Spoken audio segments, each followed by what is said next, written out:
Então, continuando, chamado de o precursor, era um profeta e missionário, porque veio preparar o caminho para a chegada de Jesus.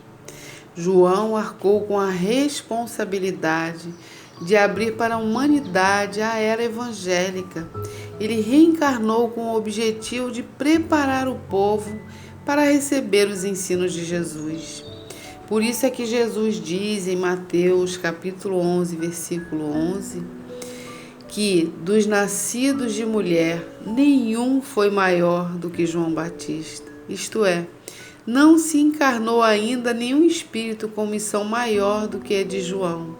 Realmente, né? Você ser o antecessor, você vir abrir caminho, preparar os corações humanos para recepcionar Jesus, porque eram pessoas embrutecidas que ainda estavam seguindo as leis mosaicas, que era o olho por olho, dente por dente. E João ele veio meio que acariciar esses corações e prepará-los para receber então os ensinamentos de Jesus. Ele foi preparado pela espiritualidade para essa missão. No livro Universo e Vida, do Espírito Áureo, no capítulo 2, que diz: ante a grandeza da vida, consta a informação de que este espírito veio de Sírios, da constelação do Grande Cão. A obra diz que, quando Sírio se tornou um mundo regenerado, muitos espíritos foram recambiados e exilados em Capela, na constelação do Cocheiro, né? E um desses espíritos era João Batista, né? Que se redimiu e se refez das suas dívidas, dos seus débitos, e teria então adquirido o direito, né, de regressar a Sírios. Mas junto com outros espíritos ele decidiu seguir para a terra, junto com os capelinos, que ainda não tinham adquirido a redenção, né? Com o propósito de auxiliá-los. E vieram então para auxiliar o mestre na sua missão, né? A gente sabe que quem já leu o livro Exilados de Capela, né, que foram irmãos que vieram de um planeta, no caso Sírios, que entrou no processo de regeneração e não mais comportaria aqueles espíritos que ainda em estado rebeldes, embora fossem espíritos intelectualmente muito elevados, evoluídos intelectualmente, mas moralmente ainda não tinham condições de permanecer naquele espírito, naquele planeta que estava em evolução, né? E a gente sabe que a Terra também está passando pelo processo de provas e expiações, vai passar para a regeneração, e aqueles espíritos ainda empedernidos, muito endurecidos, né? Não poderão permanecer. E foi isso que aconteceu, né? Então, esses espíritos vieram para auxiliar Jesus nessa missão. E o livro diz, né? Espíritos que, indesejáveis em Capela, quando aquele sistema alcançou o estágio de orbes de regeneração, foram banidos para a Terra, ou seja, vieram para cá. A Terra ainda era um mundo primitivo, né? Então, eles foram enviados de Capela para a Terra, né? Onde a magnanimidade do Cristo os recebeu e amparou. Tais degredados não vieram, porém, sozinhos, como se fosse imenso rebanho abandonado à violência das procelas. Alguns dos seus grandes líderes, já redimidos, renunciaram por amor a eles a glória e a felicidade do regresso a Sírios e desceram à sua frente aos vales de dor da terra primitiva, na condição de grandes guardiões, colocando-se humildemente a serviço do Cristo planetário. Isso é sem palavras, assim. Quanto mais elevados na hierarquia da vida, mais os espíritos se voltam ao amor e à renúncia, ao trabalho, ao sacrifício, né? Em benefício dos seus irmãos menos adiantados, na senda evolutiva, né? Esse soberano sentido de solidariedade é um princípio divino que inspira as grandes almas, né? E deixa a gente com inveja, né, gente? Eu sei que inveja é uma coisa assim feia de se falar, mas é uma inveja assim de querer alcançar, de querer ser grande também. E aí ele diz, né? E as leva a adiar indefinidamente a realização de sublimes ideais de ventura pessoal, né? Esses espíritos ainda, essas grandes almas, elas adiam de maneira indefinida, né? Realizar o que é? Os seus ideais pessoais em prol daqueles irmãos mais necessitados.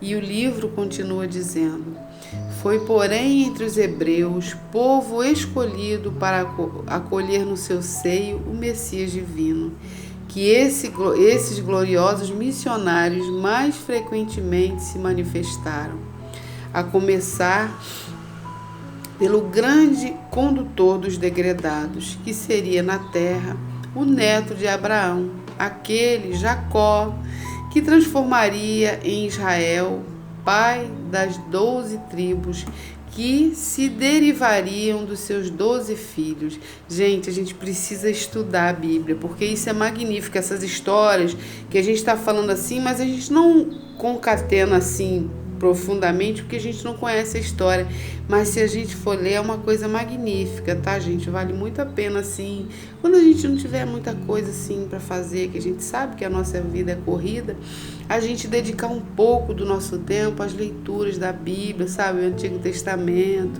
é muito interessante.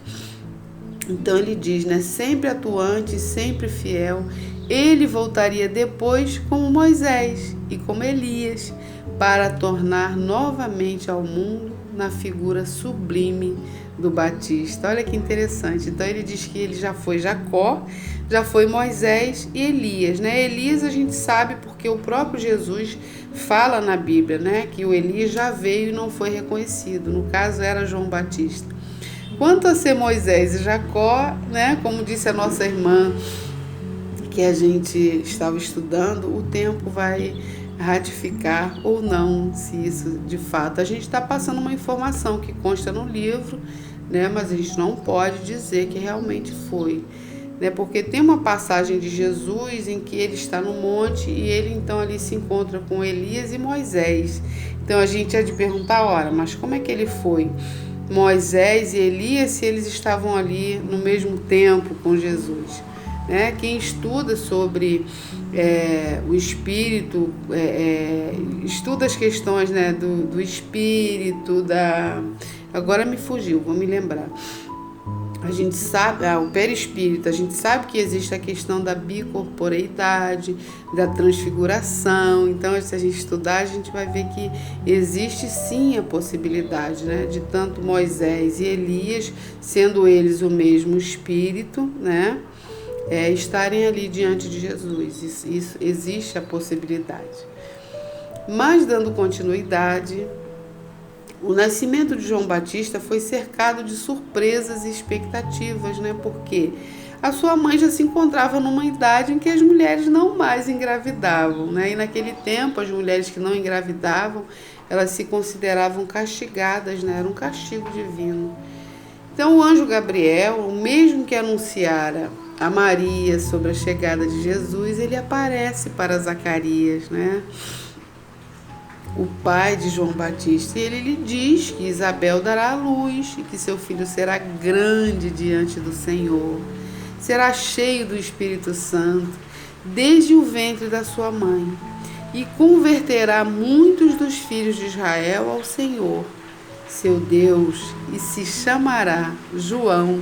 E, né, pela sua falta de fé, Zacarias, em função da idade avançada, também da sua esposa, ele duvida do anjo, ele não acredita.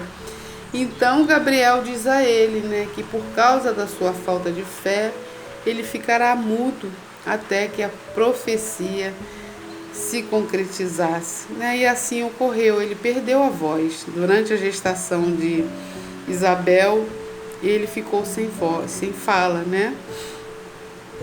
Então, quando o menino nasceu, as pessoas que vieram fazer a circuncisão, que era um procedimento da época, né, os judeus adotavam esse procedimento, Eles quiseram dar ao menino o nome do pai, Zacarias, mas Isabel prontamente disse que não, que ele iria se chamar João.